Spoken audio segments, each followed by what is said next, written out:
In this video, we're going to talk about social technology or social media and critical digital literacy, a little bit of a review of that. But first, we're going to talk about the media and the message. There was a famous debate by educational technologists in the 1980s. We had Richard Clark and Robert Kozma. And they disagreed about the role of media, or you could think of media as just technologies, different forms of technologies, and learning. So Clark said this is his famous statement: media are mere vehicles that deliver instruction, but do not influence student achievement, any more than the truck that delivers our groceries causes change in our nutrition. So he's saying that the media, the forms of media, or the technologies we use to deliver instruction doesn't change what that instruction is or what students learn. So, for example, if we have a person in the front of a room lecturing and writing things on the whiteboard, we can change the media into something like Khan Academy, where it's a YouTube video with a person talking and drawing. Or we could even change the media to be a Zoom meeting where the professor is drawing on the virtual whiteboard. It doesn't change how students are learning. That is Clark's argument. Right? Now, Kozma came in and he said, hold on.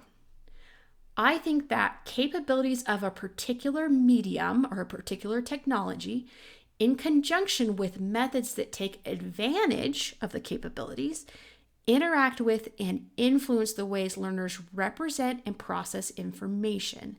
And that can result in more or different learning in different media. So since we're talking about geometry in those pictures, let me show you another example. Let's say that I want my students to build a better understanding of areas of right triangles and the sides of right triangles. This is a simulation called GeoGebra. And I can draw a right triangle on here. Let's do like a 3-6 right triangle. There we go. And let's say I want to emphasize how the lengths of the right triangles are related. So I can actually go to measure and I can measure a distance or length and I can put those straight on that triangle. Now that's not any different than anything I would do in a class, right?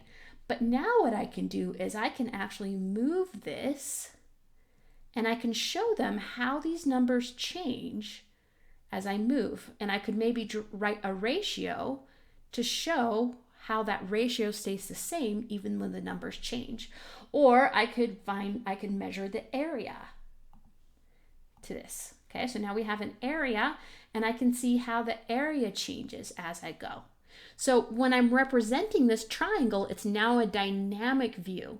And especially if I have students use this themselves, they can explore what happens to these numbers and what the ratios are on their own without me having to just tell them. And then they develop a better understanding of right triangles. Okay, so that's kind of what Kozma was arguing. He was arguing that if we use media in methods that take advantage of it, the advantage of the constantly changing numbers that react to how I move the points, it can change how students learn. They understand differently and maybe even more. Okay? So most people go along with Kozma, but I think Clark definitely has a point in many ways, especially because a lot of the ways that we use technologies are just duplicating what we're doing. It's not necessarily getting to that transformative part if you think of the Pick-Rat matrix. Okay, so now we're going to move on to McLuhan, and he talks about, okay, look, there's a rich interplay between the medium and the message. So he's saying they impact each other, the media and the message, or the technology and what it's trying to communicate or show impacts each other. And so then we say, okay, well, what about social media? We're going to go clear it to social media. So normally when we are having media or communication, we have one person to another person, like the telegraph or mailing a letter from one person to another. That's the technology or the media that was being used. But then we developed our ability to have two-way communication, to go back and forth. That would be like the telephone. It could also be the letter because the person can write back and forth, although there's a time gap in there. And the telegraph could do that too, but there's a time gap. Whereas the telephone was amazing because it took away that time gap. So maybe that changed the message a little bit. And then we go into having email and texting and video chat. That is enriching. So now we can write and send pictures and links, and we can send those very quickly both ways. We can chat, we can look and actually see the video of someone we're talking with. Okay, so you have to think, did that actually change the message that is being communicated, or is that just duplicating just a different type of delivery truck? Then we can go from one person to a group of people. Traditionally, you had to all be in one place. You had one person maybe giving a speech or something to a whole bunch of people. But then we got new technologies or forms of media that changed that. We could take a picture and then share it to people. We could have a radio, broadcast to lots of people in different places. We could print a book using the printing press, making it really easy to make a lot of copies to send out to lots of people. And eventually we could even use the television to have pictures to lots of people, right? So these are all medias or technologies that allowed us to go beyond one-to-one and move to one-to-many.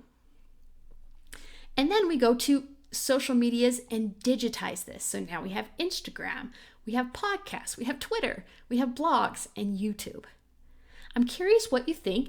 Did these technologies, did they change the actual message? Does it change what we communicate, or is it just a different delivery truck? Is it the same message? It just happens quicker. I'm curious what you think. Okay, so then we have this phenomenon of many people to one person. And this wasn't really possible until the internet. A good example is Wikipedia, where you have a lot of people across lots of period of time contributing to something that then one person can go back and read. So they can read the opinion of many in one place. Google brings together searches from lots of different, like the machine learning from lots of different people, a lot of different websites, and presents it to a person. Okay. And then we even can maybe have something like the many to many. And that's when we get to network society and Castells, where we're really focusing on how we're communicating with each other across networks. But let's go back to learning. How do we help kids learn in this type of network society? We're going to go back to this original slide and look at McLuhan. He said the media utilized by educators have very profound effects on the content taught, the organization of the learning process, and the range of available learning activities. So the media or the technologies that we're using is going to change the content that we teach. It's going to change the organization. So for example, you're learning this, I'm recording this at a different time than you're watching it because the only one around me right now is my cat. And so you're going to be watching this at a different time. That changes the learning process. The range of available learning activities, there's more things we're able to do, like having kids create videos much easier than they used to. So it's saying that's something the media is bringing in. Then we have something called social software, which is also maybe social media. Now, there are definitely things you need to be careful about with social media. And there are some ways to teach with social media, like just within a class, kind of like training wheels or, paying attention to safety. But when you do use some forms of social media responsibly, it can do some pretty cool stuff in the classroom. So for example, it can encourage debate, conflict, and discussion, or multiple perspectives. So that's, like when we have discussion boards or when we use a tool like Perusall, where everyone can respond and see everyone's comments, we start seeing multiple perspectives on something. It encourages active learning. You're actually engaging with other people instead of just taking in information.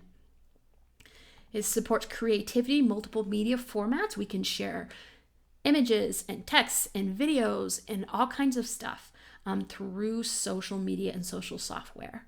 It connects formal and informal learning. I had a course that we used Facebook as part of the course. And so we posted our ideas and such on Facebook just within a smaller group. And I found that at the time I was using Facebook informally quite a bit. So I would go on Facebook to kind of just explore some things. And then I'd also see some notes from my class, and it would make me think about things in different ways because I was connecting the class content to other things going on in my life. And that blending enriched my learning. And then it can build identity, expertise, social capital, which is important to start building like your connections. And then finally, it gives learners a voice. Instead of just having to sit and listen, they can actually start expressing themselves. And we're going to get to that in just a second. This is another part of McLuhan's that it's that the convergence of media and cyberspace has altered conditions for teaching. So some complain about mismatch between what skills need to operate effectively and what they're developed in information created in our industrial age schools and universities. If all students are doing is learning to memorize stuff, that doesn't match the type of thing they're going to have to engage on the internet, right? They have to be able to do more than just read and write words because what they're interacting with is much richer media.